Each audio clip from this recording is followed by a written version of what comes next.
I think, to really know exactly what goes on under the veil of foreign policy. And so when you have a political candidate and he's 6 months away, 8 months away from being in office, I'm going to do this on foreign policy and this, and here's going to be my stance. I would love to be a fly on the wall at the first, behind the scenes foreign policy meeting, day 2 in office. You're sitting down. All right, now, President Obama, you were saying on the campaign trail as it relates to foreign policy, here's all the things you're going to do. Let's fill you in on what it's like in Libya, in Syria, in Egypt, and just watch the now, not candidate anymore, but now president, just watch the look on his face going, oh, really?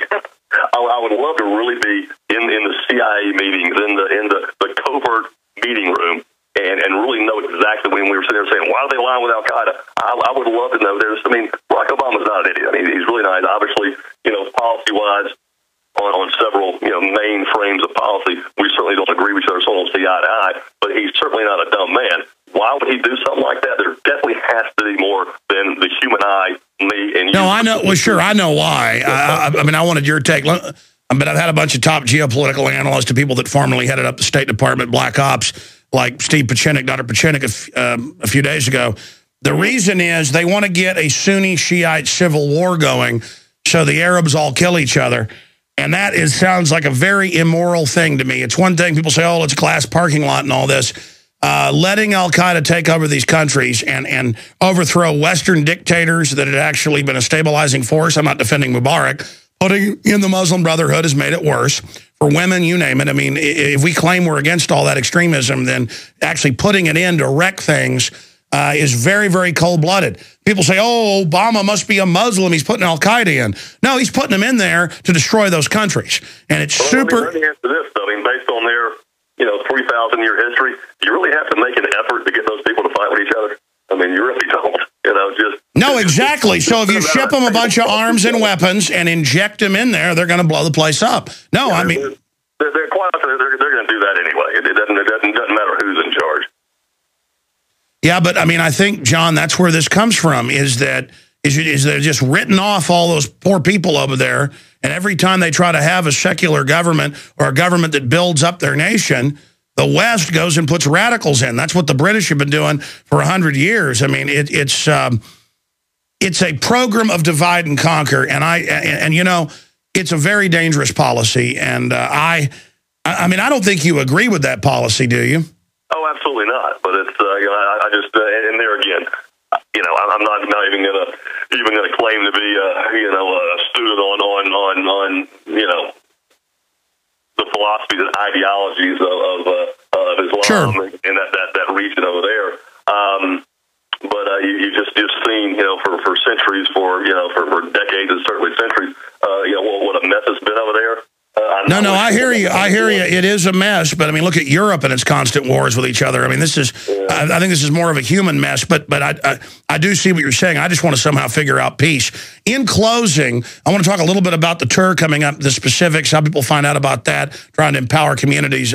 Very laudable goal there. John Rocker, famous, obvious baseball player, is our guest here. What do you see happening if Obama gets back in? Because if he's already engaged in all this criminal stuff so far, what do you think he'll do if he gets back in, John Rocker?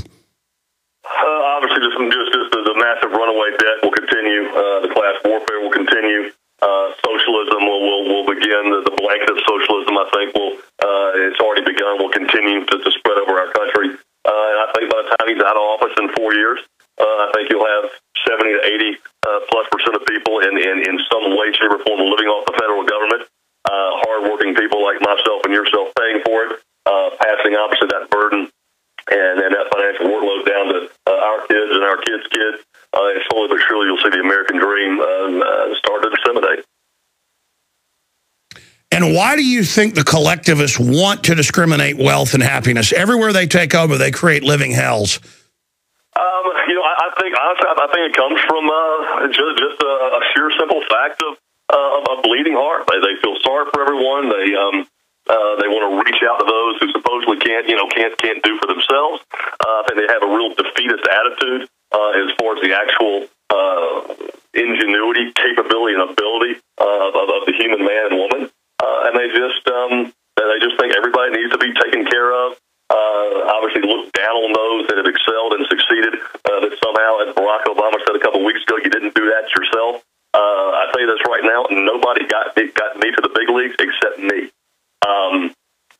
companies I've started, the developments I've done, nobody has done those except me. Sure, I have people that are working for me and things like that. I couldn't have done it without some of my employees and that kind of stuff. But at the end of the day, 90% of what got done, I was the one. Sure, the attack on the individual is what every collectivist do. It's directly out of Lenin, Stalin, Mao, and it does show the crazy disconnect. I mean, a total disconnect with reality.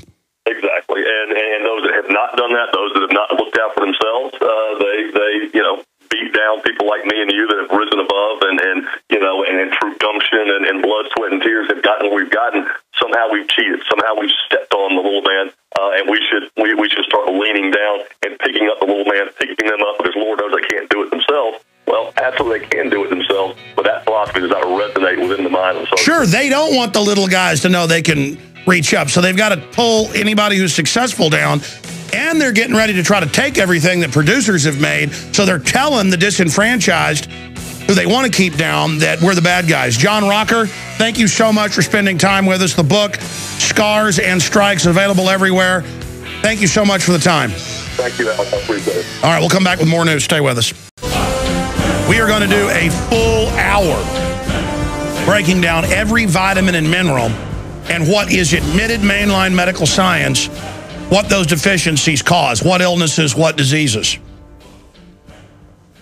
This is going to be incredibly informative because I've actually pre-planned this interview as a special presentation. So we'll do the full hour with pharmacist Ben Fuchs. I always call him Doc Fuchs because he knows so much. Compounding pharmacist of 20 years. He's going to be joining us. Remember a year and a half ago, Fukushima, and they told you there's no radiation, and it did later come out in mainstream news. They'd covered up the real level of radiation, including what's hitting the U.S., and their answer is more reactors. And again, I understand nuclear power could be a good source, but the companies won't run them safely. They won't store the waste safely. They won't go to new designs. They've got a bunch of 35, 40-year-old reactors that are rotting because the radiation eats through everything. They're rotting, the heat, the steam, the radiation, and they're going off. I mean, I saw a statistic, 91%. You can look this up. Just type in 90, actually the headline's 90. 90% of reactors are leaking. Of the 400 and something worldwide, it's right at 90, it's almost 91. If you round up, I think it's 90.7. Like, I don't think that's the number. 90.7, and a study done last year, are leaking. 90.7. 90.7. 90.7 are leaking. Leaking, and it's like, oh, well, you know what? Out in San Diego, we have a leaking reactor. We're just not going to have the alarms go off anymore, they said a few months ago. When it leaks, the alarms scare everybody. There is a leak, a leak. Oh, we're just going to turn that off now. It's this attitude by the establishment, by everybody, just, oh, you know what? We had dozens of GMOs, and they're linked to all the sterilization, the rest of it. We're just going to come out with hundreds of crops now. Hundreds of crops, and it's, never mind. Never mind the bugs that eat it die. It's good for you. Never mind all the studies. Oh, you know what? Harvard does admit in their big study, fluoride is brain damaging you. So what? Hey, Fukushima caused mutant butterflies, French news agency. Well, there's nothing wrong with that. I mean, look what it did for Spider-Man. Again, my buddy Shane Steiner he was telling me the name of the movie. I forget the name of it. He was telling the story of, like, yeah, the guy goes and rolls in toxic waste. He thinks it'll make him Superman, and really he just gives leukemia in some comedy he was watching. But it's not funny when it's the real world. Genetic mutations have been found in 3 generations of butterflies from near Japan's crippled Fukushima nuclear plant, scientists said Tuesday, raising fears radiation could affect other species. But George Monbiot, who wants to reduce world population, is a Bilderberg minion. He says it's good.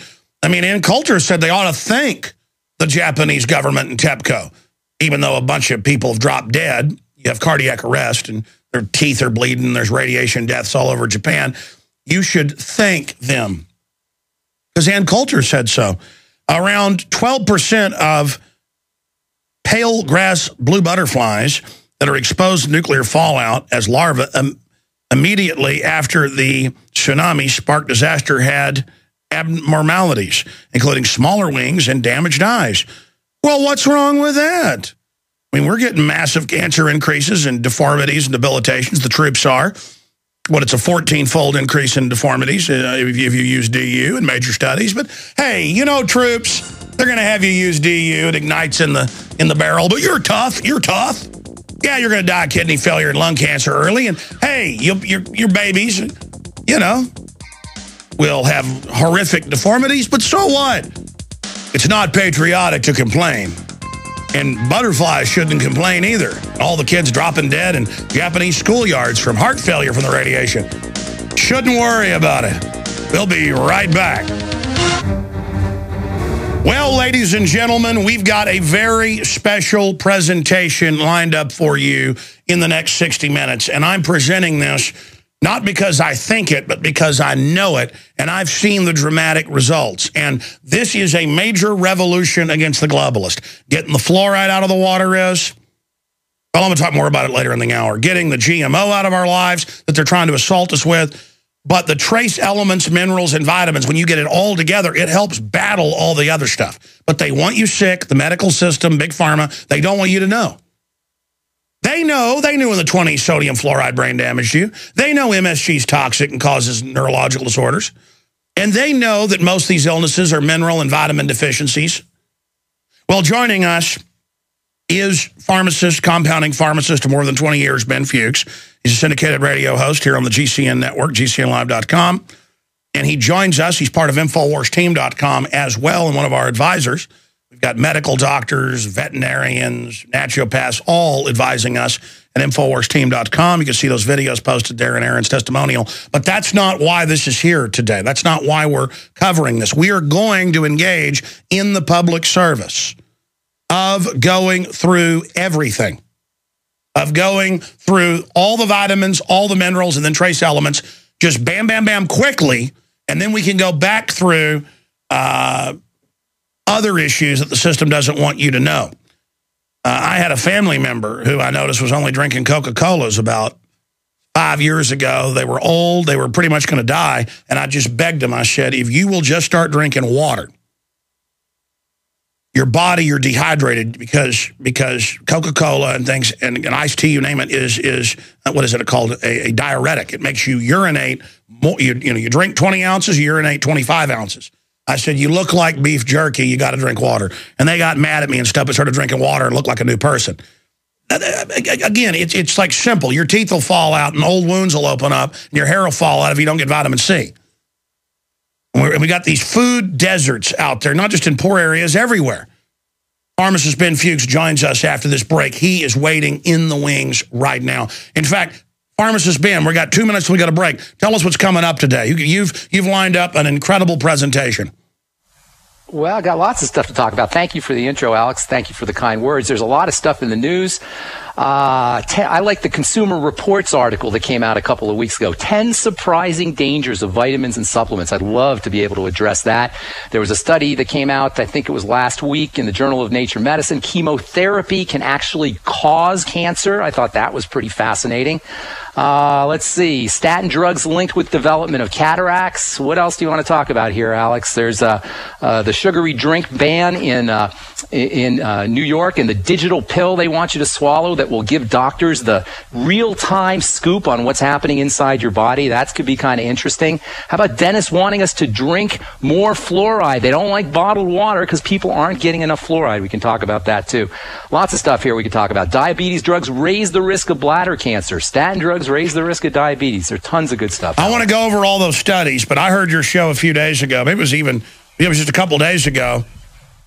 And you were going over just this mineral, when you have this deficiency, does this vitamin deficiency does that, this pancreatic problem caused by this, and the system knows that. So, we talked a few days ago, and you sent a whole big rundown of